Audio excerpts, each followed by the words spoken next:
Buenas tardes.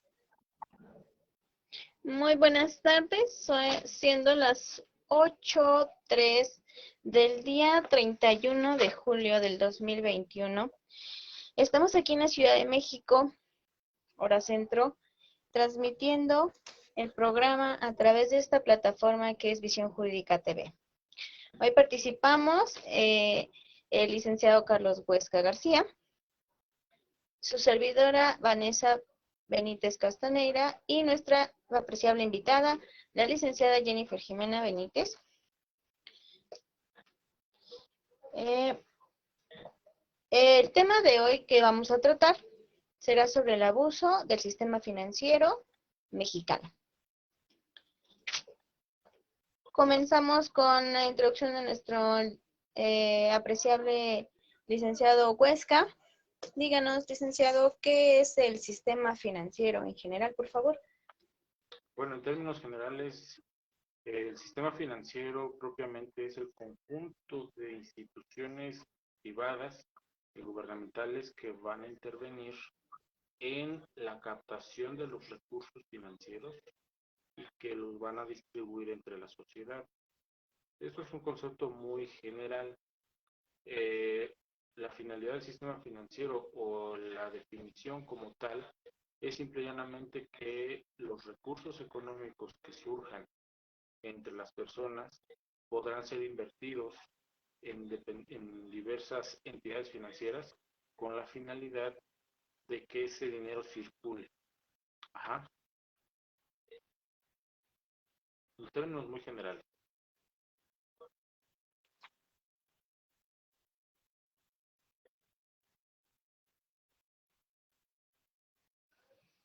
Correcto, licenciado. En este caso, el tema yo creo más relevante es hablar sobre los créditos que muchas personas adquieren y posteriormente tiene muchísimas consecuencias, ¿no? Díganos, licenciado, ¿qué son los créditos o cómo lo definiríamos en materia jurídica? Bueno, un crédito propiamente vendría siendo un activo que surge entre vamos a tocar el tema del préstamo de dinero.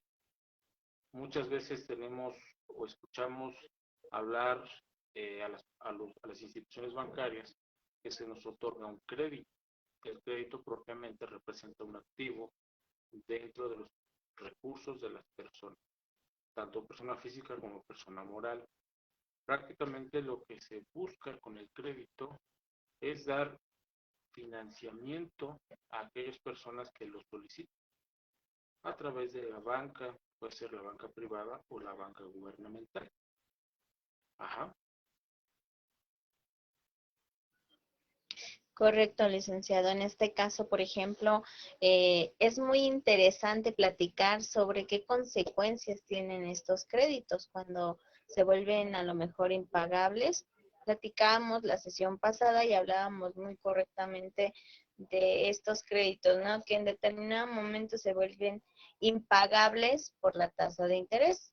Nos comentaba cómo se llama ese interés y en qué. Bueno, ese interés, mira, en materia jurídica hay dos tipos de interés. Tenemos el interés legal, que lógicamente puede ser aquel que marca el Código Civil, que puede ser del 9%, y el interés mercantil, que es del 6% anual. El interés propiamente es un rédito, es una ganancia que va a obtener la persona física o moral que otorgue un crédito, en este caso bancario. Es ese interés que le va a redituar a ese particular o a ese ente gubernamental que va a proporcionar esos recursos. Pero muchas ocasiones ocurre en que ese interés sobrepasa concretamente con los recursos económicos propiamente del solicitante, en este caso del acreditado. Los problemas muy típicos son de que te presto 1,000 pesos, pero me vas a terminar pagando 3,000 pesos de más. O sea, el interés propiamente es un rédito, es un remanente, es una ganancia que obtiene el particular que otorga el crédito, que otorga el dinero, pero que muchas de las veces está en exceso de lo que se va a otorgar como préstamo. Entonces, prácticamente pues el interés, en términos muy generales, vendría siendo esa parte. Es una ganancia que obtiene la persona física o moral que va a otorgar ese préstamo o ese crédito.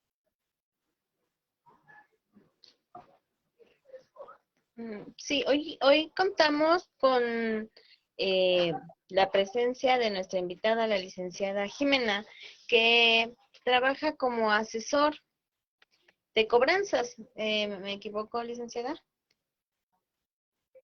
Es correcto, licenciada.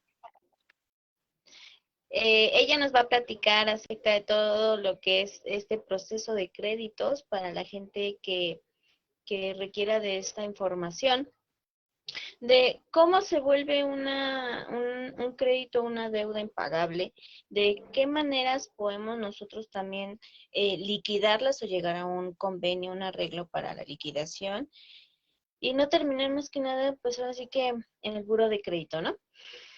Y si ya estamos, pues a lo mejor terminar con esas obligaciones para poder nosotros seguir teniendo la amplitud de poder recurrir a estas entidades financieras y realizar actividades sin tener un, pues ahora sí que un adeudo de, de estos créditos que a lo mejor en ciertos momentos recurrimos a obtener por situaciones de emergencia o etcétera, etcétera. Licenciada, platíquenos, estos créditos, ¿cómo se vuelven, ahora sí que a través de ustedes, reclamables?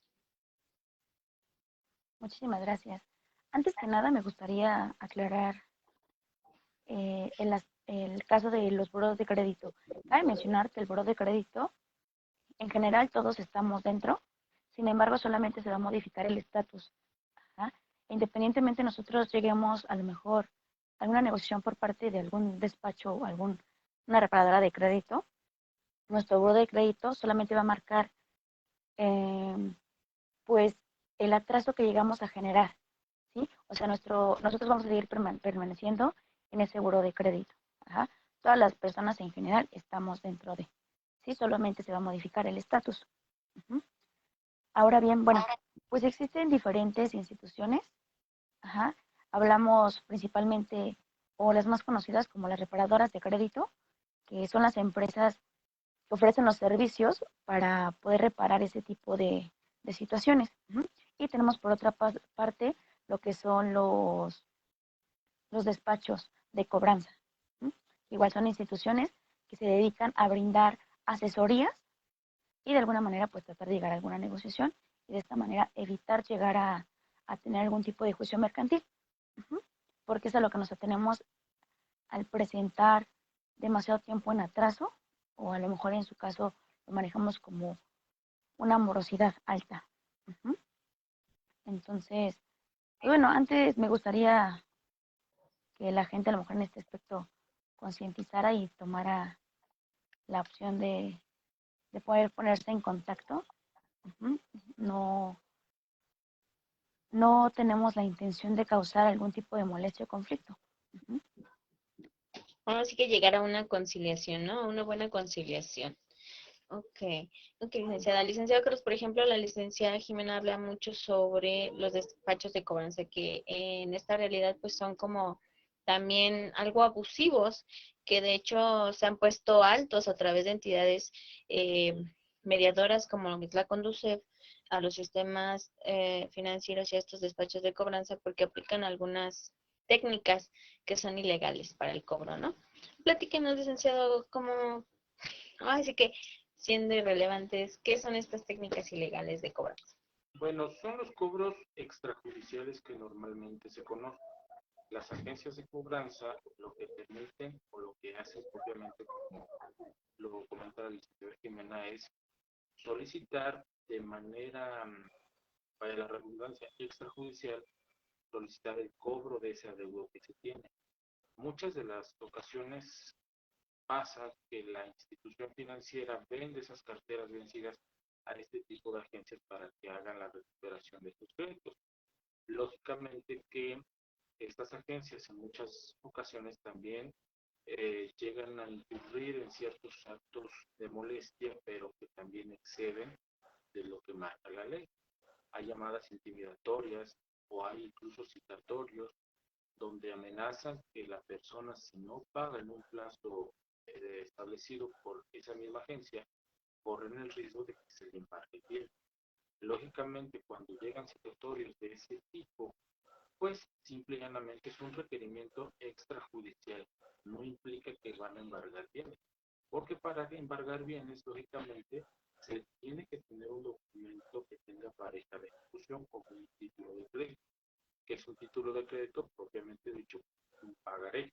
Cuando nosotros solicitamos un crédito, nos hacen firmar un pagaré, ya sea un pagaré por la totalidad del monto o pagos parciales que justifican esa totalidad del monto, y que a falta de pago puede ser requerida en su totalidad la deuda pendiente por pagar.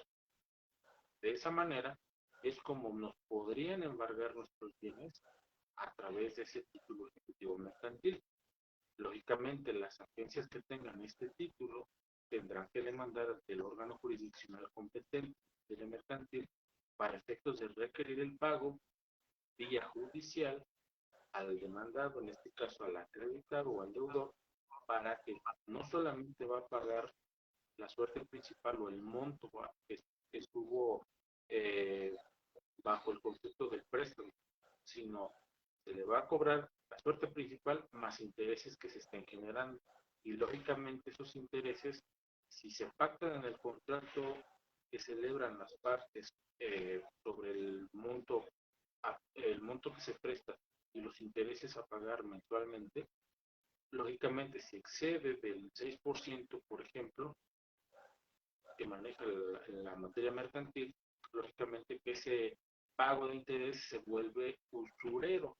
El término usurero, pues lógicamente es un exceso o es un pago ilegítimo que se hace a las agencias de cobranzas en este caso, o propiamente el tenedor del título de crédito. Ahora, al mismo tiempo que tenemos estas cobranzas extrajudiciales, también en materia penal existe y surge como freno para esas agencias que se dedican a intimidar a las personas, un tipo penal que se denomina cobranza ilegítima. Aunque el tipo penal no es un delito grave, pero ya existe una conducta delictiva que puede ser intimidatoria y que lógicamente puede ser sancionada por las leyes penales. Pero muchas de las personas al momento de ser intimidadas, pues no conocen que existe esa posibilidad de denunciar a la agencia o en su caso a acercarse a las dependencias financieras, o en este caso, más que las dependencias financieras, a esas instituciones que se encargan de vigilar el comportamiento del banco, por ejemplo, que puede ser la Comisión Nacional Bancaria de Valores, conduce para plantear una queja, principalmente en la conducción. Es la autoridad administrativa que se encarga de gestionar estas quejas para evitar que hayan reclamos sin ningún tipo de legitimidad por parte de las agencias. Ajá.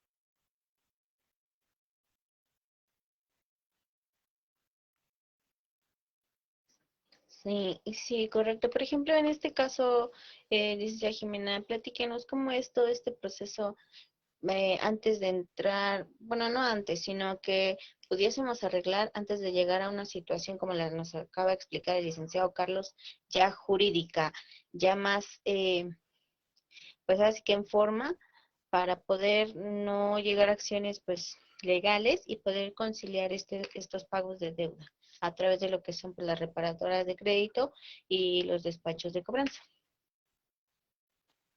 Claro. Pues en este caso, lo más recomendable es, como primera opción, que puedan acudir igual a la institución que les brindó ese crédito y tratar de llegar a alguna negociación, siempre y cuando el tiempo en morosidad pues no exceda a una cartera vencida, como es lo que normalmente conocemos, que es a lo que se dedica la cobranza. Uh-huh.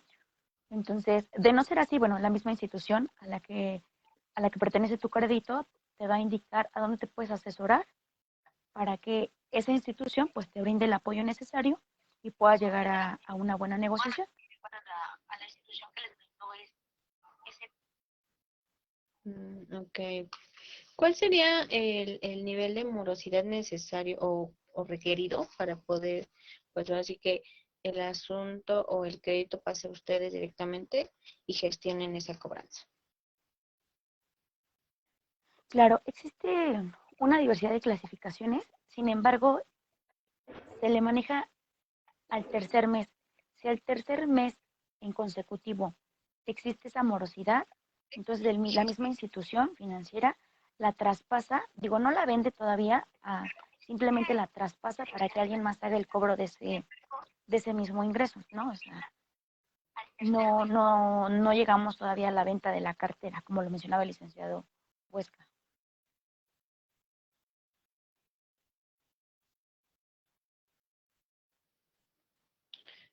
Ok, entonces ya pasando esos 3 meses, ustedes tienen, ahora sí que podría decirse el consentimiento de empezar a gestionar esa cobranza.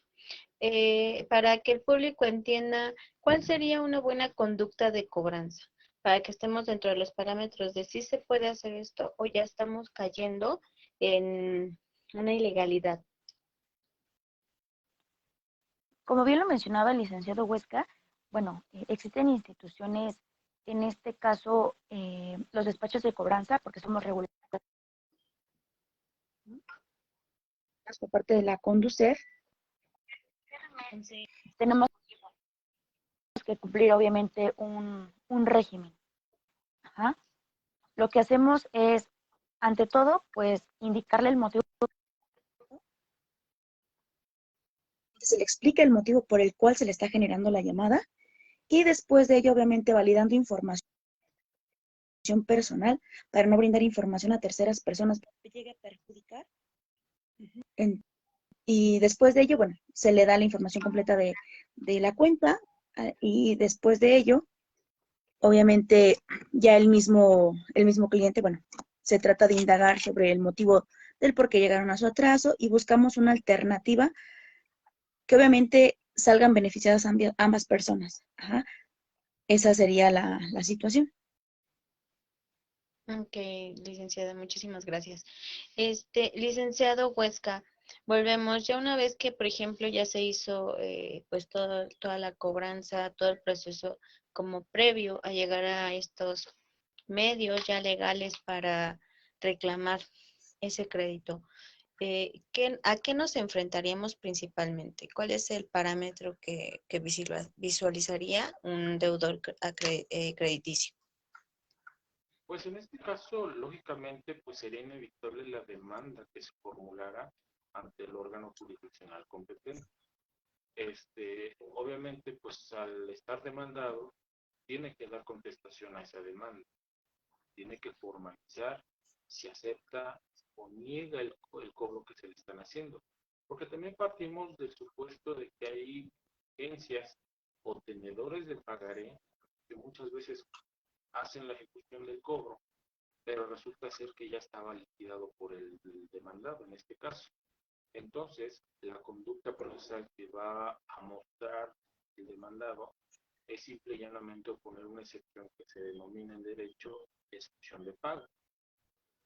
Obviamente, cuando nos demandan, tenemos que dar contestación a la demanda, porque también el silencio de esa falta de contestación hay una consecuencia legal y se tiene por cierto los hechos que está narrando la parte actora, en este caso la agencia que pretende recuperar el monto prestado. Ahora bien, lo que facilita la ley hoy en día pues es que las partes lleguen a un acuerdo. Posiblemente no llegaron a un acuerdo fuera de tribunales, pero muchas ocasiones pasa de que el demandado, al ver que ya efectivamente van a proceder contra él, obviamente cabe por medio sus bienes, particularmente si son créditos o deudas que exceden en cantidades de pues más de 100,000 pesos, inclusive desde 1 millón de pesos, pues lógicamente que ahí pueden estar en riesgo sus propiedades como bienes inmuebles, por ejemplo. Obviamente son cosas que propiamente el demandado, o en este caso el acreditado, antes de pedir un crédito, pues tiene que estar seguro de que lo va a liquidar en su totalidad, porque pueden llegar intereses que se acumulen por falta de pago. Pero si la persona es solvente, bueno, los podrá liquidar en su momento. Pero si no se liquida la totalidad de la deuda, pues lógicamente va a venir la demanda, van a haber más gastos, lógicamente pues se tiene que contratar un abogado para que formule la contestación de demanda. Y este tipo de controversias son juicios especiales. ¿Qué naturaleza jurídica tienen los juicios especiales? Pues que son juicios que por su propia naturaleza buscan desarrollarse lo más rápido posible. El actor al momento de formular su demanda tiene que exhibir el título de crédito para poder proceder inclusive al embargo. No es necesario que se espere hasta la sentencia. El título de crédito, en este caso el pagaré, tiene la particularidad de que es un título ejecutivo y al momento de notificar la demanda al demandado, lógicamente el tenedor del título de crédito, en este caso el actor o el que está demandando, tiene la facultad de poder señalar bienes para embargar. Ese sería un primer escenario. Lógicamente el embargo no significa que ya me van a quitar mis bienes y los van a poner a la venta, no. Ese es un primer acto que consiste en garantizar el monto de lo demandado. Si se llega a la sentencia y aún no se ha cobrado, o en este caso el actor, el demandado, no pudo defenderse conforme a derecho, pues lógicamente la sentencia en lo que va a recaer es que se condene el pago más los intereses y en su caso procédase a embargar bienes. Ese sería el peor de los escenarios. Ok. Sí, sí, sí, porque, o sea, ya es muy diferente el hecho de que existan estas amenazas, ¿no? A través de la entrega de correos o cartas donde se señala que puede existir un embargo, a que ya exista un procedimiento judicial en el que sí ya existe un riesgo de que nos retengan o nuestro, ya sea nuestro dinero que tengamos en otras cuentas o pues un inmueble, ¿no? Nuestra casa o así.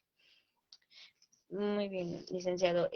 Una pregunta que queda por el aire sería, ¿qué tiene que ver la Conducef? ¿Quién es la Conducef y por qué entra dentro de todo este tema de sistemas financieros?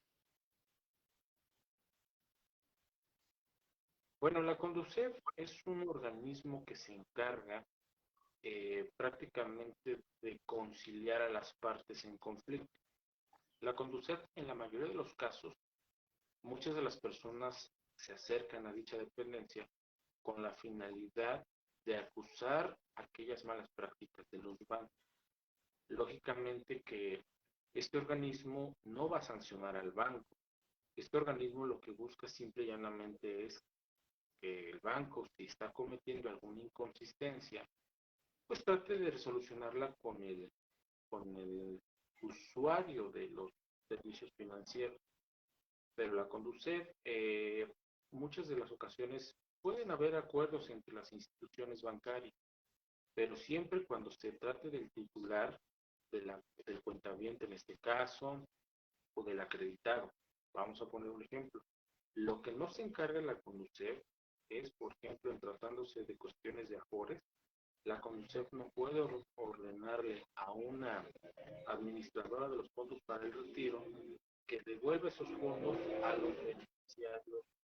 Vamos a pensar que el titular del afore falleció, la Conducef no está facultada para requerir al banco y ordene que entregue esos recursos a sus beneficiarios del trabajador. Prácticamente, salvo en aquellos casos que el trabajador, por ejemplo, la persona que estuvo cotizando al sistema de ahorro para el retiro, si es el titular de la cuenta y solicitó la devolución de esos fondos que aportó durante su vida laboral, lógicamente él sí está facultado y pudiera haber el caso de que se acercara a la Conducef para que la Conducef interviniera y a través de un acuerdo, una amigable composición que se conoce en derecho, pues traten de mediar esa parte, ¿no? Que la AFORE devuelva los fondos al trabajador. Pero, insisto, la Conducef simplemente es un organismo mediador. Las resoluciones que emite pues son eh, vamos a llamarlo tipos laudos, o sea, no llegan a tener relevancia siempre y cuando no se llegue a un convenio. Si se celebra un convenio entre la institución financiera y el usuario de estos servicios financieros, lógicamente ese convenio toma fuerza legal para que sea eh, propuesto ante un órgano jurisdiccional y se reclame el debido cumplimiento por la vía forzosa. Ajá. Entonces, la Conducef es un organismo, pues, importante, es un organismo federal y lógicamente, pues, es de utilidad. Sí, sí, es de utilidad. Hay personas que dicen que, pues, no sirve para nada porque se acerca uno y no obtiene nada. Puede pasar muchas de las veces, pero lógicamente es un primer acercamiento que se puede llevar a cabo ante esa dependencia o ante esa institución financiera para poder tratar de llegar a un acuerdo. Ajá. Claro, correcto. Licenciada Jimena, ustedes, por ejemplo, como asesores o en este caso, usted como pues la entidad que es una reparadora de crédito, ¿cómo es su contacto con la Conducef? ¿Cómo, en qué interactúan directamente con esta entidad? Pues bueno, cabe mencionar que las reparadoras de crédito no, no se rigen por ninguna institución gubernamental, ni privada, o sea, no tienen la garantía. Sin embargo, los despachos de cobranza, como bien lo menciona el licenciado, son quienes brindan las asesorías y protegen obviamente y tratan de difundir la educación financiera. Entonces, obviamente, estamos respaldados por ellos, como lo mencionábamos en principio. Nosotros tenemos que dar un seguimiento con respeto hacia la persona. ¿Uh? Entonces, obviamente, todo esto lo va rigiendo la misma conducción. ¿Sí? Es la educación financiera que ellos brindan. Hacia ustedes Se tiene que como proteger. despachos de cobranza, para que no caigan en la Exactamente. ilegalidad que platicábamos hace un momento, ¿no? De los malos. Exactamente. Ok, muy Exactamente. bien. Cabe mencionar que, como bien lo mencionaba el licenciado, para no caer en ese tipo de fraudes, por llamarlo así, son conocidas las reparadoras de crédito en esa parte, porque no tienen ninguna institución que las, pues que las proteja, ¿no? En ese aspecto, no hay quien las respalde ante la cobranza que ellos realizan, que es lo que normalmente pasa, ¿no? Hacen estas visitas extrajudiciales, donde indican que se va a llegar a un embargo, cuando obviamente no está permitido dentro de la misma cobranza. Uh-huh. Claro, claro. Sí, ahora sí que son como los malos del cuento, ¿no? O sea, los que les toca hacer el trabajo, pues así que pesado antes de que pues las entidades financieras realicen ya una actividad judicial para así ejecutar el embargo de cuentas o de bienes hacia el usuario. Algo que desea agregar, licenciado, sobre el sistema financiero mexicano, sobre todo Sí, cómo no, bueno, pues que el sistema financiero propiamente mexicano, pues consiste en todos aquellos instrumentos, aquellas instituciones que llevan a cabo actividades financieras con la finalidad de proveer recursos financieros a los usuarios bancarios, a los usuarios de este sistema financiero. Lógicamente que dentro de este parámetro puede haber inconsistencias o irregularidades que surjan entre una entidad financiera y un usuario financiero, como puede ser la falta de pago, que comúnmente es lo que ocurre, y que como consecuencia de ello pues puede haber demandas, embargos para el cobro de dichos montos. Ahora la Conducef, para puntualizar, se denomina como la Comisión Nacional para la Protección y Defensa de los Usuarios de Servicios Financieros. Es un nombre un poco extenso, pero ya para concluir, es una dependencia gubernamental que va a ayudar a que haya un primer acercamiento con la entidad financiera o con aquellas agencias de cobranza para tratar de dirimir sus controversias a través de la amigable composición.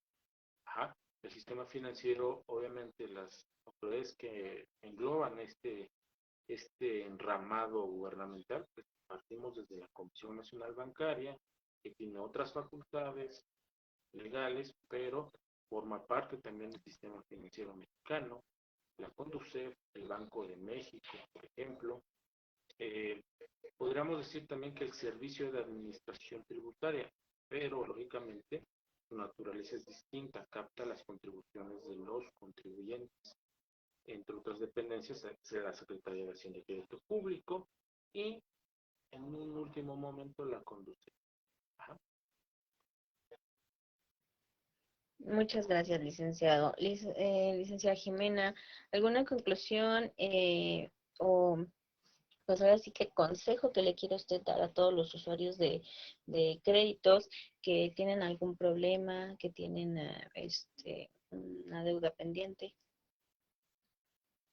Claro que sí, pues antes que nada, que traten de acercarse a su institución financiera para que les pueda brindar igual alguna alternativa de solución, ya que como lo mencionábamos, pues sí, la cuenta va generando intereses y ya incrementar a un grado en el que es impagable. Entonces, pues se les sugiere que acudan a las sucursales, que traten de llegar a alguna negociación en su momento y de no ser así, pues bueno, existen para que no caigan en ese tipo de fraude en reparadoras de crédito, sino en instituciones mismas que brinda el mismo banco para llegar a algún acuerdo.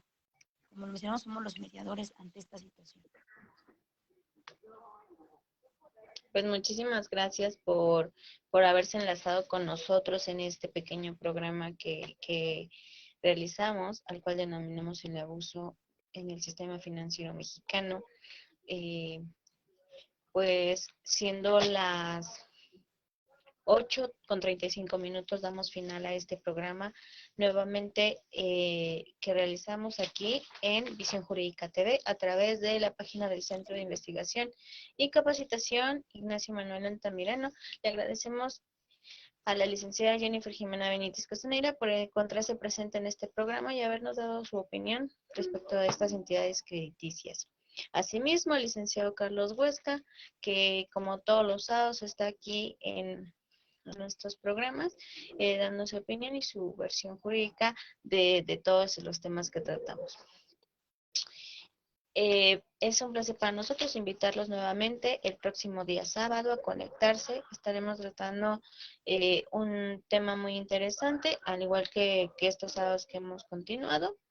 Y pues damos corte y final a este programa una vez más, deseándoles que tengan una excelente noche y que no olviden pues conectarse, visualizarnos y compartir las publicaciones que realizamos a través de la página para que pues toda la gente que lo necesite y que lo requiera y al público en general sean temas de interés y temas que en algún momento puedan llegar a servirles. Muchísimas gracias.